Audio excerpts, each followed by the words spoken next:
everyone, welcome back to my channel, Speak Crime to Me. My name is Elena.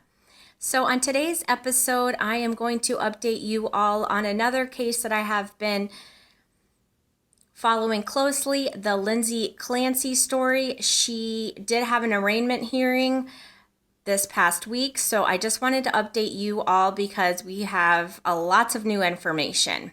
So let's get after it.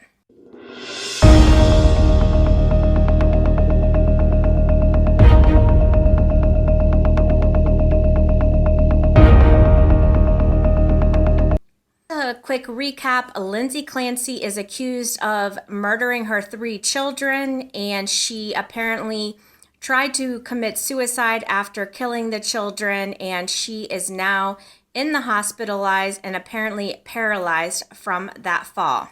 So I'm going to just run you through the quick timeline of the day. So on January 24th, Lindsay took her kids to a doctor's appointment, and then she was outside with her 3 and 5-year-old making snowmen. And then later that afternoon, about 4:02 p.m., she searches her phone about kids' Miralax and takeout food. And this is where the defense is saying that this is the beginning of the murderous plot to kill her children.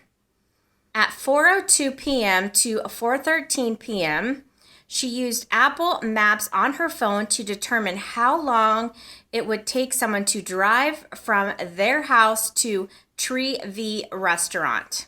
At 4:47 p.m., she calls CVS and talks to the store manager about Miralax. And the store manager at CVS said that it was a normal conversation. There wasn't anything weird about the conversation.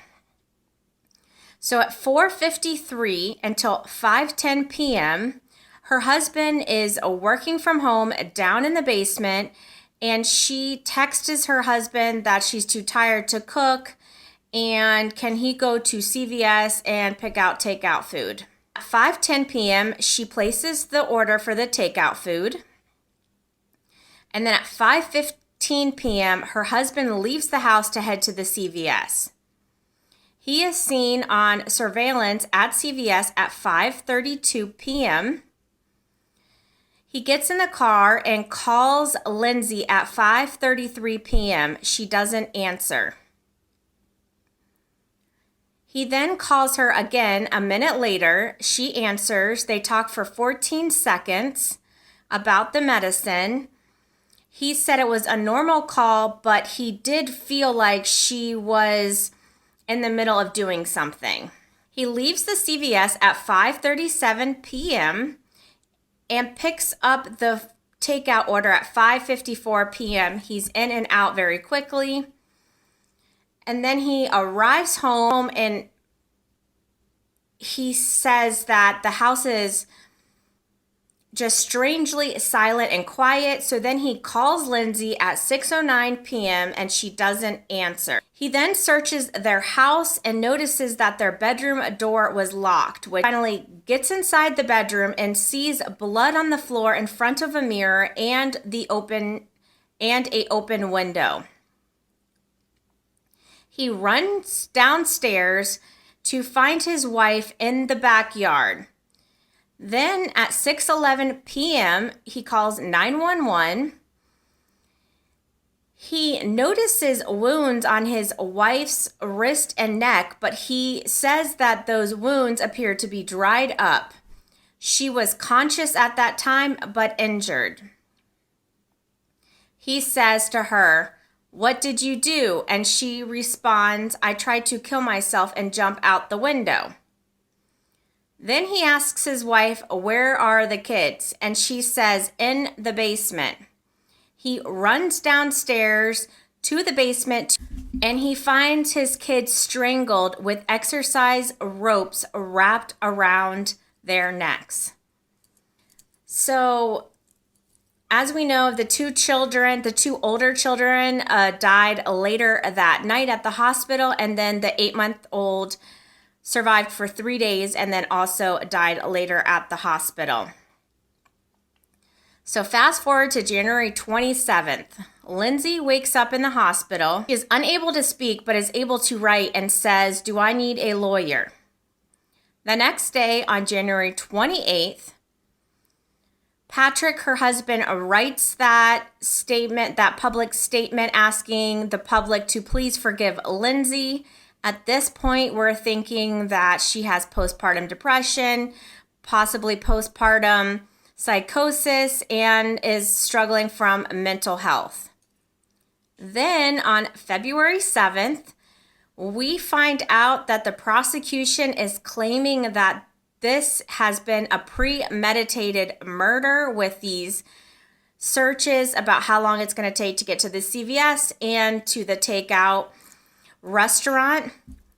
Lindsay appears in her hospital bed via Zoom for the arraignment. She is charged with 2 counts of murder, 3 counts of strangulation, assault, and battery with a deadly weapon.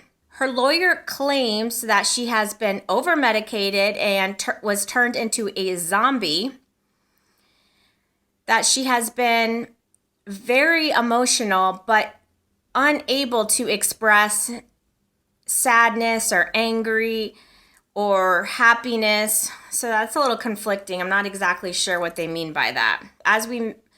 Let's just touch quickly on her mental health. As I mentioned, and one of my first updates on this story, there was a lot of information circulating around about her mental health and how much she's been struggling.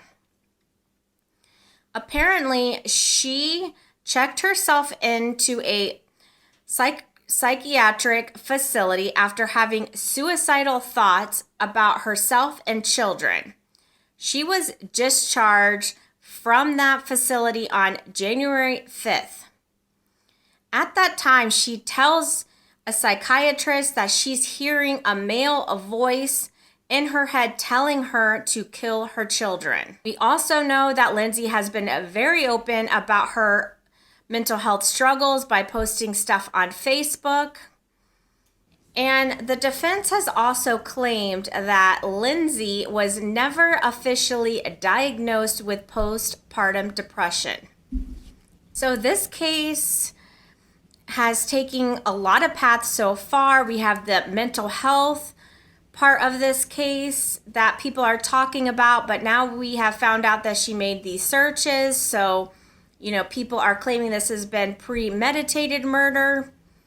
We will have to wait and see what else comes out about this case. She will be in court again on May 2nd. And as always, I will update you all on here once we hear some additional information. So thank you all again for joining me here on Speak Crime to Me. Until next time.